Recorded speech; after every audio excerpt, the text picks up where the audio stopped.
야고보서 4장 1절로 10절까지의 말씀입니다.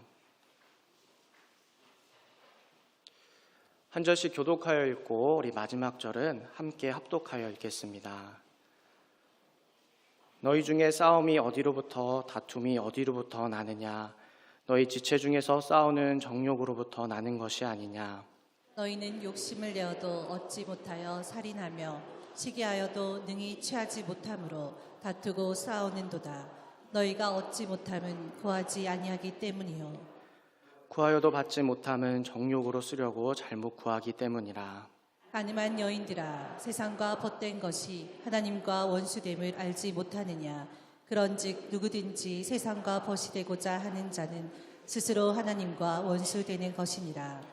너희는 하나님이 우리 속에 거하게 하신 성령이 시기하기까지 사모한다 하신 말씀을 헛된 줄로 생각하느냐? 그러나 더욱 큰 은혜를 주시나니 그러므로 일렀으되 하나님이 교만한 자를 물리치시고 겸손한 자에게 은혜를 주신다 하였느니라. 그런즉 너희는 하나님께 복종할지어다. 마귀를 대적하라. 그리하면 너희를 피하리라. 하나님을 가까이 하라. 그리하면 너희를 가까이 하시리라. 죄인들아, 손을 깨끗이 하라. 두 마음을 품은 자들아, 마음을 성결하게 하라. 슬퍼하며 애통하며 울지어다. 너희 웃음을 애통으로, 너희 즐거움을 근심으로 바꿀지어다. 주 앞에서 낮추라. 그리하면 주께서 너희를 높이시리라. 아멘. 네, 잠시 헌금을 위하여서 봉헌 기도하신 후에 우리 말씀 나누겠습니다. 사랑의 하나님 감사합니다. 사랑하는 우리 귀한 열방의 성도들, 또한 이 주일 예배의 자리를 기억하며 우리를 예배 자리로 불러주시고 하나님을 찬양하는 예배자로 세워주심에 감사드립니다. 이 시간도 온 주일 가운데에 우리의 생명 되신 주님만을 바라보고 그 가운데서 기쁨과 평안을 누리기를 소망합니다. 우리를 위하여서 이 땅에 오신 예수 그리스도, 오직 그 주님만을 바라보게 하여 주시옵시고 십자가에서 나를 위하여 피 흘리신 그 예수님, 또 우리의 모든 죄를 사하신 그 예수님을 믿음으로 고백하며 오직 그 믿음으로 살아갈 수 있는 우리의 삶이 될 수 있도록 주님 인도하여 주시옵소서. 우리 하나님께서 주신 많은 것들 가운데에 지극히 작은 것, 정성껏 예물로 준비하여 우리 하나님께 올려드리는 손길이 있습니다. 그 손길 위에 우리 하나님께서 늦은 비와 이른 비의 은혜를 채워주시고 항상 주님께 모든 것을 맡기며 의지하며 살아갈 때에 주님께서 채우시는 놀라운 경험을 할 수 있는 우리 모든 성도들의 삶이 될 수 있도록 인도하여 주시옵소서. 이 시간도 함께 말씀 앞에 나아가려고 합니다. 우리의 마음 문을 열어주시옵시고 그 말씀의 씨앗이 우리 가운데에 심겨 주님께만 영광 올려드릴 수 있는 귀한 열매로 살아갈 수 있도록 인도하여 주시옵소서. 우리 주 예수님의 이름으로 기도드렸습니다. 아멘. 네, 할렐루야. 아멘. 네, 오늘도 우리 하나님의 말씀을 우리 여러분들과 함께 나눌 수 있음에 감사드리며 믿음을 가진 우리 그리스도인의 벗이라는 그 제목을 가지고 함께 이 시간 말씀을 나누려고 합니다. 제가 설교하는 이 오후 예배 시간마다 야고보서의 말씀을 통하여서 함께 은혜를 나누고 있는데 혹시 지난 3장의 말씀으로 제가 나누었던 말씀을 기억하고 계신가요? 네, 아마 잘 기억이 나지 않으실 거라 생각이 됩니다. 좀 전에 했던 일도 잘 생각이 나지 않는데 한 달도 더 된 그렇게 나누었던 그 말씀을 과연 기억할 수 있을까? 기억이 잘 안 나시는 게 정상입니다. 그런데 이 예화는 아마 기억이 나실 거라 생각이 됩니다. PPT를 한번 띄워주시면 제가 3명의 사진을 보여드리면서 이 중에서 누가 가장 지혜로운 사람인가라고 했던 그런 질문이 있었죠. 네, 이제 기억이 잘 나시죠? 네, 그 사진을 보여드린 후에 1년 동안 무슨 일이 있었냐라고 저에게 질문하시고 물어보시는 분들이 참 많이 있었습니다. 네, 1년 동안 우리 열방교회 성도님들에게 너무나 많은 사랑을 받다 보니 점점 얼굴과 몸이 부풀어 가고 있습니다. 제가 이 예화와 또 말씀을 통해서 이제 전하고 싶었던 것은 바로 믿음을 가진 그리스도인의 지혜는 바로 어디로부터 주어지는가? 바로 우리가 주 예수 그리스도에 대한 믿음을 가진 자들로서 우리가 교회 안에서와 또한 세상을 살아가게 될 때 어떤 지혜로 살아가야 하는가 함께 말씀을 나누었습니다. 하나님께서는 믿음을 가진 그리스도인의 지혜는 바로 이 땅의 것이 아닌 위로부터 주어진다라고 말씀하여 주셨습니다. 믿음을 가진 그리스도인, 즉 예수님을 영접한 그리스도인들은 이 땅에서의 지혜가 아닌 바로 하나님께서 주시는 그 지혜로 말미암아 살아가는 사람들입니다. 그래서 그리스도인들은 위로부터 주어진 그 지혜로 말미암아 성결하고 또 화평하고 관용하고 양순하며 긍휼과 선한 열매가 가득하고 편견과 거짓이 없는 삶의 모습으로 바로 자신의 그 믿음, 즉 내가 그리스도로 믿고 내 삶의 주인으로 영접한 그 예수님에 대한 믿음을 나타내고 증거하는 삶을 살아가게 되는 것이죠. 그렇다면 반대로 이 땅의 지혜로 살아가는 사람들은 어떤 모습이었을까요? 야고보서 3장 14절로 16절에 기록되어 있는 것처럼 그러나 너희 마음속에 독한 시기와 다툼이 있으면 자랑하지 말라. 진리를 거슬러 거짓말하지 말라. 이러한 지혜는 위로부터 내려온 것이 아니오 땅 위의 것이요 정욕의 것이요 귀신의 것이니 시기와 다툼이 있는 곳에는 혼란과 모든 악한 일이 있음이다라고 말씀해 주고 있습니다. 우리가 이와 같이 하나님의 말씀을 통하여 우리의 삶을 돌아보게 될 때 내가 이 땅의 지혜로 살아가고 있는지 아니면 위로부터 주어진 그 하나님의 지혜로 살아가고 있는지 나의 믿음을 점검해 볼 수 있는 것이죠. 우리 모든 열방의 성도님들께서 우리 이 땅의 지혜가 아닌 바로 위로부터 주어진 하나님의 지혜로 살아가시며 구원자로 영접하고 믿음으로 고백한 오직 우리 예수님만이 나타날 수 있는 귀한 삶을 살아가시기를 주님의 이름으로 소망합니다. 그런데 오늘 말씀을 보게 될 때 다툼이 일어나는 이 원인, 또 싸우는 원인에 대해서 이렇다라고 기록해 주고 있습니다. 우리 다시 한번 1절 말씀을 우리 함께 읽겠습니다. 시작. 너희 중에 싸움이 어디로부터 다툼이 어디로부터 나느냐 너희 지체 중에서 싸우는 정욕으로부터 나는 것이 아니냐. 우리의 다툼이 어디로부터 나온다라고 말씀해 주고 있나요? 네, 성경은 우리의 싸움 또 그 다툼이 정욕으로부터 나온다라고 말씀합니다. 특별히 여기서 사용한 이 싸움이라는 단어는 야고보 사도가 세상에서 일어나고 있는 이 전쟁을 의미할 때 쓰이는 동일한 단어를 사용하였습니다. 정욕에서 출발한 우리의 다툼과 그 싸움이 어떤 것인지, 작고 별일 아닌 다툼이 아니라 바로 사람을 죽이고 또 빼앗는 전쟁과 같은 것임을 강조하고 있는 것이죠. 우리가 사는 세상, 인류의 역사 가운데에 과연 전쟁이 없었던 때가 있을까요? 네, 한번 PPT를 보여주시면 화면에 나와 있는 이 지도, 네, 이 지도에 있는 점들은 지금까지 인류 역사 가운데에 전쟁이 일어났던 것을 표시한 지도라고 합니다. 참 셀 수 없을 정도로 많은 전쟁이 일어난 것 같습니다.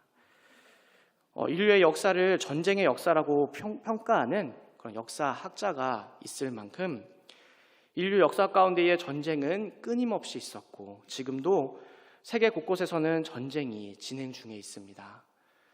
그중 우크라이나와 러시아의 전쟁은 그나마 우리가 소식이라도 들을 수 있지만 아프리카와 중동 또 중남미에는 우리에게 잘 알려지지 않은 그런 내전과 침략이 지금도 끊임없이 일어나고 있습니다. 사람은 왜 사람을 죽이고 또 싸우는 전쟁을 일으키는 것일까요?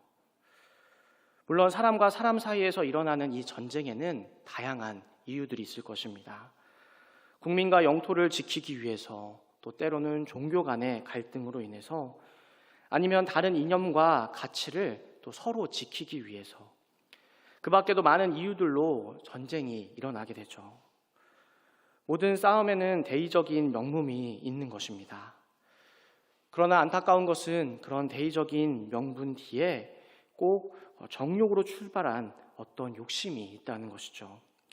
즉 제 영향력 아래에 살고 있는 인간의 탐심으로부터 출발한 그 정욕이 시기와 다툼을 일으키게 되고 혼란과 싸움을 일으켜 다른 사람의 생명을 빼앗고 피해를 주면서까지 얻어야 하는 것입니다.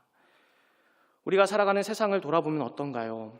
다툼과 싸움이 일어나는 그 원인을 살펴보게 되면 조금만 양보하고 타인을 배려하고 욕심을 내지 않으면 되는데, 우리는 내가 가졌다고 생각하는 그 힘과 권력, 또 그 자리와 능력을 통해서 남들보다 더 가지려 하고 또 양보하고 배려하지 않는 그런 상황 가운데에서 싸움과 다툼이 일어나는 것을 보게 됩니다.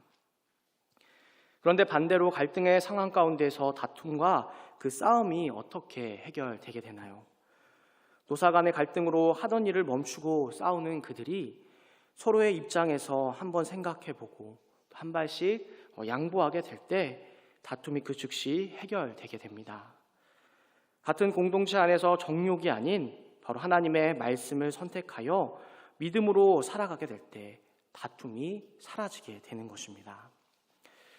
그런데 4절에서 또한 이렇게 말씀해 주고 있습니다. 우리 다시 한번 우리 4절 말씀도 함께 읽겠습니다. 시작.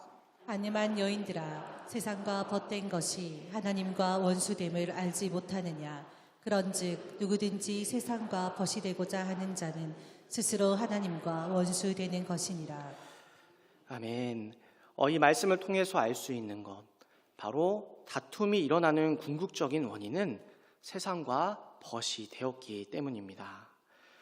즉 정욕으로 인하여 다툼과 싸움이 일어나게 되는데, 그 다툼과 싸움을 일으키는 그 정욕은 어디로부터 출발하게 되느냐? 바로 세상과 벗이 되었기 때문이다라고 말씀해 줍니다. 벗이란 친구와 조금 다른 의미가 있습니다. 사전적인 의미로는 마음이 서로 통하여 가깝게 사귀는 사람을 의미하죠. 우리가 종종 교회 안에서도 그런 표현을 사용하지 않습니까? 이 집사님은 참 나랑 마음이 잘 통해. 내가 말하지 않았는데도 어떻게 나랑 똑같은 생각을 할 수 있을까? 교회뿐만 아니라 사람들이 모여있는 그런 공동체에서 우리가 같이 어울리고 많은 시간을 함께 교제하고 대화하는 그런 분들은 대부분 성격과 성향이 비슷하고 또한 마음이 서로 잘 통하는 사람들끼리 가깝게 지내는 것을 보게 됩니다. 한번 지금 나랑 가깝게 지내고 있는 그런 친구분들이나 또 이웃들, 또 교회 안의 성도님들을 생각해 보시면 마음과 대화가 잘 통하는 분들이 많으실 것입니다. 그렇다면 세상과 벗이 되었다는 것은 우리에게 어떤 의미가 있을까요? 많은 그리스도인들이 자신도 모르게 세상에도 한 발을 두고 또 교회와 하나님께도 한 발을 두고 살아가고 있습니다. 그것을 우리는 어떻게 표현하죠?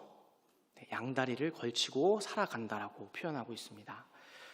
세상에서의 그런 유익과 만족을 적당히 즐기면서 하나님께서 주시는 그런 평안과 위로도 함께 누리는 것이죠. 그런데 이것은 단순하게 생각하고 그냥 넘어갈 문제가 아닙니다. 세상과 벗이 되었다는 것은 믿음을 가진 그리스도인이 되었음에도 하나님보다도 더 세상과 마음이 잘 통하고 세상과 가깝게 지내는 것을 의미하기 때문입니다. 왜냐하면 세상과 벗이 되었다는 것, 절대 하나님과 하나 될 수 없는 관계가 되었기 때문입니다. 그래서 세상과 벗이 되었다면 자연스럽게 하나님과는 원수가 되는 것이다라고 말씀해 줍니다. 성경 곳곳에서는 이와 비슷한 말씀이 기록되어 있는데, 그중 고린도서 6장 14절로 16절까지의 말씀을 보게 되면 우리가 하나님의 백성이 된 자들로 어떻게 살아가야 되는지 말씀을 주고 있습니다. 제가 그 말씀을 읽어드리면, 너희는 믿지 않는 자와 멍에를 함께 매지 말라. 의와 불법이 어찌 함께하며 빛과 어둠이 어찌 사귀며 그리스도와 벨리알이 어찌 조화되며 믿는 자와 믿지 않는 자가 어찌 상관하며 하나님의 성전과 우상이 어찌 일치가 되리오. 우리는 살아계신 하나님의 성전이라. 이와 같이 하나님께서 이르시되 내가 그들 가운데 거하며 두루 행하여 나는 그들의 하나님이 되고 그들은 나의 백성이 되리라. 아멘. 이 말씀에서 바울은 절대 함께 할 수 없는 것들에 대해 비유하면서 예수님을 영접한 그리스도인들은 살아계신 하나님께서 거하시는 성전이라고 말씀합니다. 즉 의와 불법이 함께할 수 없는 것처럼 빛과 어둠이 사귈 수 없는 것처럼 그리스도와 벨리알이 조화될 수 없는 것처럼 믿는 자와 믿지 않는 자가 상관할 수 없는 것처럼 또 하나님의 성전과 우상이 일치될 수 없는 것처럼 세상과 하나님 또한 세상의 그 논리와 주장은 하나님의 말씀과 절대 하나 될 수 없습니다. 우리가 믿음을 가진 그리스도인이 되었다면 우리 안에 성령 하나님께서 거하시는 그 성전으로 살아가시며 세상과는 원수가 되어야 하는 것입니다. 그래서 결코 우리는 양다리를 거칠 수 없습니다. 우리 옆에 계신 성도님들과 이렇게 고백하며 결단하면 좋을 것 같습니다. 이제 양다리로 살지 않겠습니다. 네, 고백하신 대로 꼭 살아가셔야 합니다. 네. 그렇다면 우리가 세상과 벗하지 않기 위해서 해야 될 것은 무엇일까요? 우리가 할 것은 겸손하게 우리 안에 내주하시는 우리 성령 하나님을 의지하며 하나님의 은혜만을 구하는 것입니다. 믿음을 가진 그리스도인 우리는 이제 하나님의 은혜 없이 살아갈 수 없는 그런 존재가 되었습니다. 하나님의 성전이 된 바로 우리 안에 내주하시는 그런 성령 하나님께서는 질투하시며 우리가 세상 가운데에 그 마음을 통하고 또 가깝게 살아가는 것이 아니라 예수 그리스도를 향한 그 믿음 안에 또한 하나님의 그 사랑을 깨달은 자로서 하나님과 마음이 통하고 가깝게 지내기를 원하시며 우리를 그렇게 변화시켜 가십니다. 5절로 6절 말씀에 기록하고 있는 것처럼 우리는 하나님이 우리 속에 거하게 하신 성령 하나님의 조명으로 말미암아 예수님을 그리스도로 영접하고 하나님의 말씀을 통하여 하나님의 은혜를 깨닫게 된 것입니다. 죄의 결과로 죽을 수밖에 없는 이 죄인에게 하나밖에 없는 독생자들 성자 예수님을 흠없는 어린 양으로 보내주사 십자가 위에 달려 단번에 모든 죄값을 사하여 주시고 믿는 자들로 하여금 우리 하나님께로 나아갈 수 있는 길을 열어주신 것입니다. 과연 이 땅의 지혜로 하나님의 말씀인 이 성경이 믿어지고 이해가 될 수 있을까요? 과연 이 땅의 지혜로 십자가에 달려 죽으신 하나님의 그 아들 예수님을 믿을 수 있을까요? 이 땅의 지혜로는 아무리 노력하고 노력해도 또한 그들이 연구하고 연구해도 절대 이해할 수 없고 믿을 수 없는 것이 성경입니다. 우리가 성경을 읽고 하나님의 말씀이라 믿을 수 있고 또 성경에 기록된 하나님의 아들 그 예수님을 그리스도로 영접할 수 있도록 믿음을 주신 것, 공교육에서 가르치는 진화론을 믿는 것이 아니라 창세기 1장 1절에 기록된 태초에 하나님께서 천지를 창조하셨다라는 말씀을 믿을 수 있는 것, 모두 하나님의 주권적인 능력이며 하나님의 은혜로 말미암아 주어진 것입니다. 그래서 이 진리를 깨닫고 주 예수 그리스도에 대한 믿음을 가진 그리스도인 된 우리는 하나님의 은혜라고밖에 말할 수 없습니다. 또한 우리는 예수님을 내 삶의 주인으로 구원자로 영접한 이후 하나님의 영이 거하는 하나님의 성전이 되었습니다. 예수님께서는 요한복음 14장 말씀을 통해 믿는 자들을 도와줄 보혜사를 보내주신다라고 말씀해 주셨죠. 요한복음 14장 우리 16절로 17절 말씀을 우리 함께 읽도록 하겠습니다. 시작. 보혜사 곧 아버지께서 내 이름으로 보내실 성령 그가 너희에게 모든 것을 가르치고 내가 너희에게 말한 모든 것을 생각나게 하리라. 아멘. 네, 14장 16절 17절 말씀은 없는 것 같고요. 제가 다시 한번 읽어드릴게요. 내가 아버지께 구하겠으니 그가 또 다른 보혜사를 너에게 주사 영원토록 너희와 함께 있게 하리니 그는 진리의 영이라 세상은 능히 그를 받지 못하나니 이는 그를 보지도 못하고 알지도 못함이라. 그러나 너희는 그를 아나니 그는 너희와 함께 거하시며 또 너희 속에 계시겠습니다. 아멘. 제자들을 사랑하신 우리 예수님께서는 공생의 모든 사역을 마치신 후에 승천하시게 되면 이 땅에 남겨질 그런 제자들의 마음을 이미 다 아셨습니다. 지금까지는 예수님과 함께 생활하며 먹고 마시고 또 전적으로 예수님만을 의지하는 삶을 살았는데 예수님께서 십자가를 지시고 죽음 이후 부활하신 후에 승천하시게 되면 제자들과 함께 있을 수 없었던 것이죠. 그런 제자들을 생각하신 우리 예수님께서는 내가 너희를 고와 같이 버려두지 아니하신다라고 말씀하시며 제자들과 함께할 보혜사, 즉 진리의 영을 보내주신다라고 약속해 주셨습니다.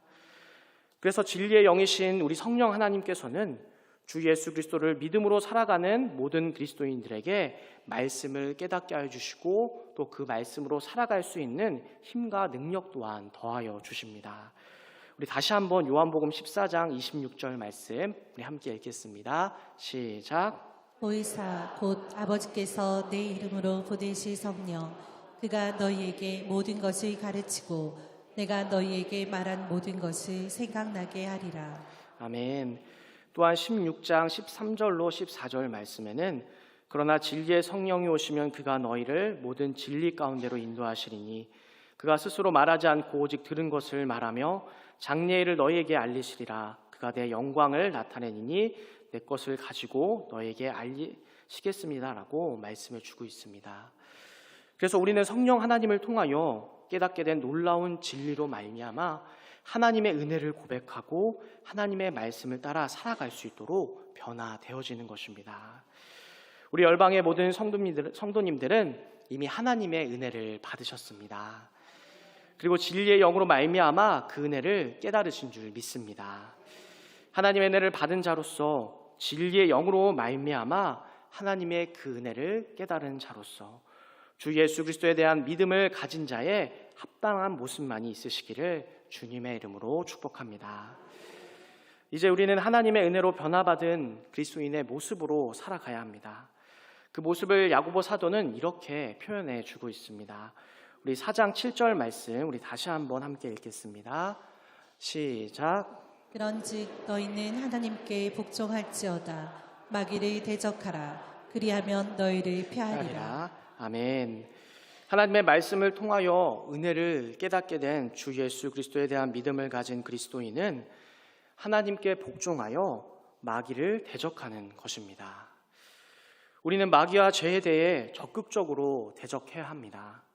즉 하나님과 우리의 사이를 갈라놓고 막아 원수가 되게 하는 이 세상에 대하여 적극적으로 대적하는 것이죠. 그리고 우리가 대적하게 될 때 어떤 결과가 나타난다라고 말씀해 주고 있나요?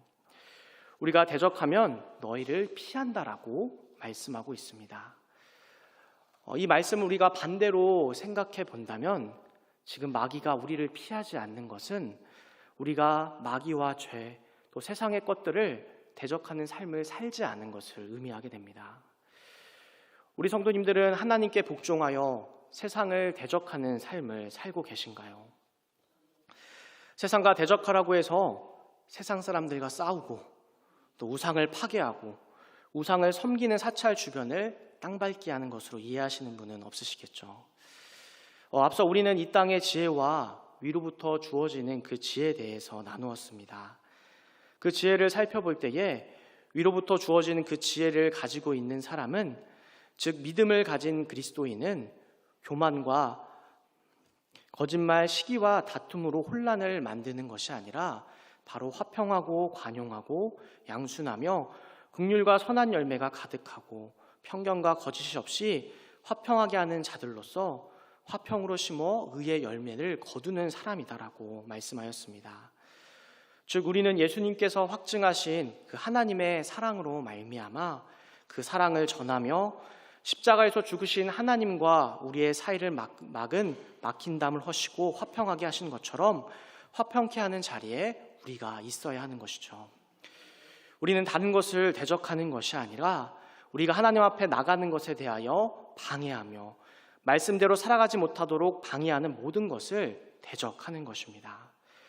그것이 세상의 가치관이든 문화이든 또 사람의 어떤 말이든 내가 원하고 바라는 어떤 정욕이든 우리는 하나님과 원수가 되게 하는 모든 것을 적극적으로 대적해야 합니다. 그런데 사실 우리의 모습은 어떠한가요? 이것에 적극적으로 대적하지 않으려고 합니다. 왜냐하면 진리가 아닌 마귀의 것, 또 세상의 것들은 모두 우리 육체의 기쁨과 만족을 충분히 채워주기 때문에 우리는 적극적으로 대적하지 않으려고 하는 것이죠. 주일에 예배를 드리지 않고 꽃구경을 가는 것을 어떻게 생각하시나요? 네, 복음을 전해야 하는 것은 맞는데 시간이 없는 바쁜 나의 상황과 환경을 또 만족하고 살아가시진 않으신가요?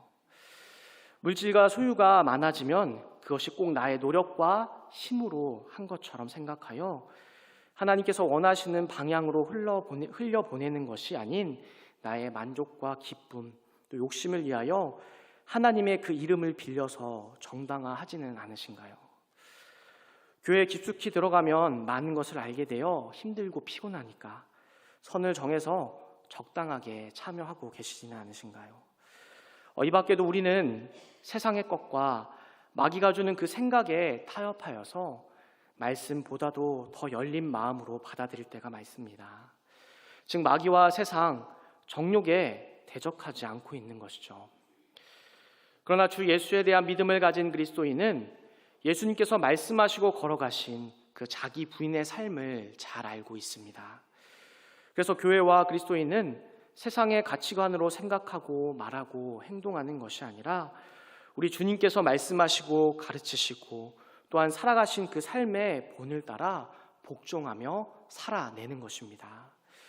세상은 분명 나의 만족과 유익, 평안을 위하여 살아가도록 우리를 속입니다. 우리가 걸어야 될 그 좁은 길이 있음에도 많은 사람들이 걸어가는 그 길이 정답인 것처럼 크고 넓은 문과 길로 우리를 유혹하고 인도하는 것이죠. 이 땅에 지혜로 잘 되고 또 많이 모이고 많이 쌓이면 성공했다라고 말하면서 그리스도인도 교회도 그렇게 살아가도록 만듭니다.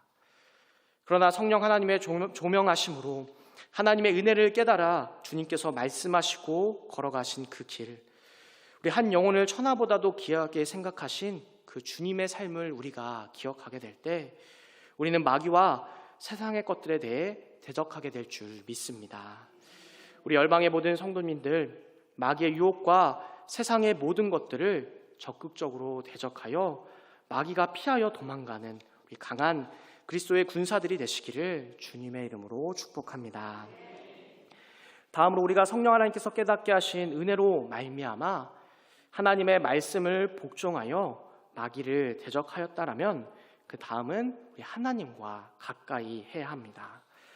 8절 우리 상반절 말씀입니다. 우리 다시 한번 우리 함께 읽겠습니다. 시작. 하나님을 가까이 하라. 그리하면 너희를 가까이 하시리라. 아멘. 겸손하게 하나님의 은혜를 구하며 그 은혜를 깨닫게 된 그리스도인은 하나님과 가깝게 지낼 수밖에 없습니다. 오늘은 한국교회에서 지키는 절기 중에 하나인 우리 종려주일로 우리가 보내고 있습니다. 종려주일은 예수님의 고난과 부활을 기념하기 위해 고난주간의 첫 시작과 또 부활주일의 한 주 전인 주일로서 우리가 마태복음 21장에 기록되어 있는 것을 통해 잘 알 수 있듯이 예루살렘에 입성하시는 왕 대신 예수님을 환영하고 선포하는 주일입니다. 당시 유대인들은 호산나 다윗의 자손이라 찬양하며 예루살렘에 입성하는 그 예수님을 향하여 종려 나무가지를 흔들고 또 자신들의 겉옷을 길에 깔아 환영하였습니다. 물론 그들은 예수님께서 이 땅에 오신 목적을 제대로 몰랐기 때문에 자신들이 원하는 방법으로 구원해 줄 메시아 또 왕으로서 예수님을 환영하였습니다. 그러나 마태복음 1장에서 예수님께서 이 땅에 오신 목적을 분명하게 말씀하여 주시죠. 우리 마태복음 1장 23절 말씀을 우리 함께 읽겠습니다. 시작. 보라, 처녀가 잉태하여 아들을 낳을 것이요 그의 이름은 임마누엘이라 하리라 하셨으니 이를 번역한즉 하나님이 우리와 함께 계시다 함이라. 아멘. 하나님이신 성자 예수님께서는 우리와 함께 하기 위하여 오셨습니다.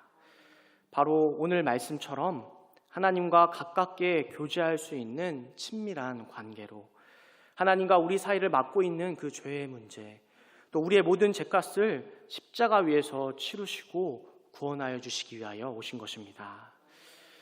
우리 성도 여러분들은 한 주간의 삶을 돌아보게 될 때 지금 누구와 또 무엇과 가깝게 지내고 있으신가요? 한 주간의 삶을 돌아볼 때에 어떤 분들은 당당하게 하나님과 또 하나님의 말씀과 친밀하게 지내고 있습니다라고 고백하시는 분도 있으시겠지만 핸드폰이나 TV, 또 노트북과 같은 전자기기와 가깝게 지내고 있다고 말하시는 분도 있을 것입니다. 또한 사람들과 어울려 많은 시간을 보내는 분도 있으시겠죠. 우리의 삶을 우리가 돌아보게 될 때 내가 가장 많은 시간을 쏟고 있는 것, 또한 나의 눈이 가고 나의 생각과 마음에서 끊임없이 맴돌고 있는 것이 있다면 그것이 바로 지금 내가 가장 가깝게 지내고 있는 것입니다. 그런데 오늘 말씀에서 성령 하나님께서 깨닫게 하신 은혜로 말미암아 우리는 하나님과 가까워진다라고 말씀합니다. 우리 성도 여러분들께서도 이미 다 경험하셨죠. 우리 성령 하나님께서 깨닫게 하신 그 은혜를 경험하신 분들은 누가 뭐라고 해도 이 예배의 자리를 나오시고 또 찬양과 기도의 자리를 사모하시며 믿음의 사람들과 교제하는 그 자리에 또 하나님과 가까워지는 자리를 사모하시며 나오게 되십니다. 우리는 종종 세상과 단절되어 하나님의 말씀에 집중하고 은혜를 구하는 시간을 찾기도 하죠. 우리 자녀들이 여름과 겨울이 되면 가정과 교회를 떠나 수련회를 가게 되는데 우리 자녀들이 굳이 왜 수련회에 참석하려고 우리 부모님들은 노력을 하실까요? 하나님을 만나는 그 시간, 또 하나님과 가까워진 그 시간이 얼마나 중요한 시간이고 은혜의 시간인지 깨달았기에 그것을 경험하여 알고 있기 때문에 우리 자녀들도 수련회에 참석하여 하나님과 가까워지도록 보내시지는 않으시나요? 우리 많은 성도님들께서도 그 마음으로 때론 기도원을 찾아가기도 하시고 또 바쁜 세상 속에서도 하나님과 가깝게 지내는 그 시간을 가지려고 애쓰시는 분들이 많이 있을 것입니다. 저는 현재 6분의 집사님들과 평일 제자반을 제가 하고 있습니다. 교회 안에 적지 않은 분들이 교회 교육 프로그램인 제자반과 사역반에 참여하고 있고 또한 말씀 통독이나 또 성경대학 등 하나님과 말씀에 가까워지는 시간을 갖고 계십니다. 제자훈련을 시작한 지 이제 8주 정도 되어가고 있는데 첫 모임을 갖고 시작하면서 처음으로 나왔던 얘기가 과제가 너무 많다라는 이야기였습니다. 말씀도 암송해야 되고 또 성경도 읽어야 하고 설교 요약도 수요일 또 주일 오전 오후 다 해야 하고 또 경건의 시간인 기도와 또 큐티 시간을 매일 가져야 하고 다음 주에 공부할 부분을 미리 예습도 해야 하고 또한 주제에 맞는 신앙 서적도 읽어야 합니다. 거기에 생활 과제도 나갑니다. 담임 목사님께서 함께하고 계시는 사역반에서는 죄를 지을 시간이 없다는 고백을 하시는 분이 있을 정도로 하나님과 가깝게 지내는 시간을 이제 하고 있는 것이죠. 그런데 신기하게도 그 가운데서 모두 은혜를 받는다는 고백을 하십니다. 분명 과제가 너무 많아서 다른 것을 신경 쓸 여유가 없이 바쁜 삶을 살아가고 있는데 과제를 하기 위하여서 하나님의 말씀을 묵상하고 기도하는 시간을 가지면 가질 때마다 하나님과 가깝게 지내는 그 시간을 갖게 되니 그 시간을 통해 하나님께 더 가까이 나아갈 수 있고 하나님께서 깨닫게 하신 놀라운 은혜를 더 경험할 수 있다라고 고백하시는 겁니다. 우리가 하나님을 가까이 할 때 오늘 말씀처럼 그 하나님의 은혜로 말미암아 우리는 하나님과 더욱더 가까워지는 놀라운 은혜를 경험하실 줄 믿습니다. 그리고 그 은혜를 경험하면 경험할수록 다른 말로 하면 하나님과 더 가까워지면 가까워질수록 우리는 하나님께서 공급해 주시는 그 은혜와 능력으로 말미암아 하나님께 더 나가며 가까워져 그 은혜로 살아가게 됩니다. 마지막으로 성령 하나님으로 말미암아 하나님의 은혜를 깨닫게 된 그 그리스도인은 4장 8절 하반절부터 9절에 기록하고 있는 것처럼 바로 마음을 성결하게 하며 두 마음을 버리고 자신의 죄를 돌아보며 슬퍼하고 애통하게 됩니다. 앞서 말씀을 통하여 나누었듯이 성령 하나님은 진리의 영이시기 때문에 우리를 가르치시고 깨닫도록 도와주십니다. 그래서 우리가 어떤 존재인지 깨닫게 하여 주시고 우리가 예수님의 보혈 없이는 절대 구원받을 수 없는 존재임을 깨닫게 하여 주셔서 나의 죄인됨을 고백하며 구원자이신 예수님께 나아가 자신의 죄를 고백하게 하는 것이죠. 여러분들께서는 8절 말씀에 있는 이 죄인들아 라는 말씀을 보면 어떤 마음이 드시나요? 이 말씀에 동의하시나요? 아니면 이 말씀에 부정하시나요? 하나님의 은혜를 깨닫지 못한 사람은 당신은 죄인입니다 라는 말을 들을 때에 그 말을 부정하고 화를 냅니다. 왜냐하면 성령 하나님께서 깨닫게 하시지 않는다면 절대 자신의 죄를 깨달을 수 없기 때문입니다. 그래서 성령 하나님의 역사가 있는 곳에는 언제나 회개의 역사가 일어납니다.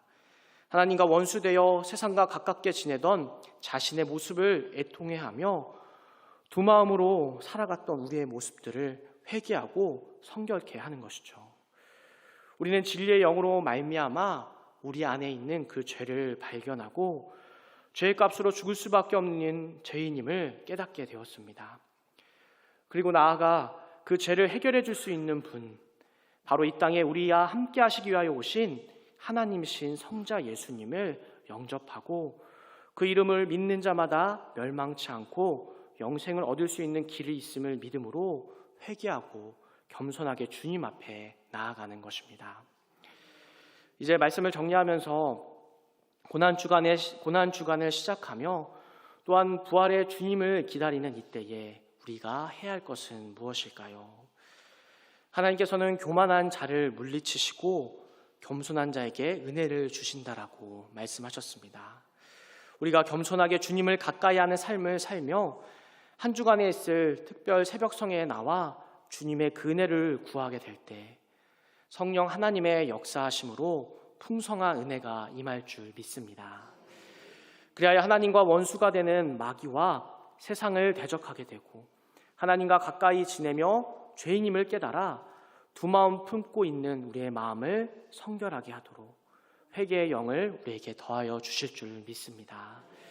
우리 열방의 모든 성도님들, 우리 믿음을 가진 그리스도인의 벗은 세상과 다른 것이 아닌 바로 오직 우리 하나님이심을 잊지 마시고 임마누엘로 우리와 함께 하시기 위하여 오신 우리 예수님과 동행하시는 한 주와 평생의 삶이 되시기를 주님의 이름으로 축복합니다.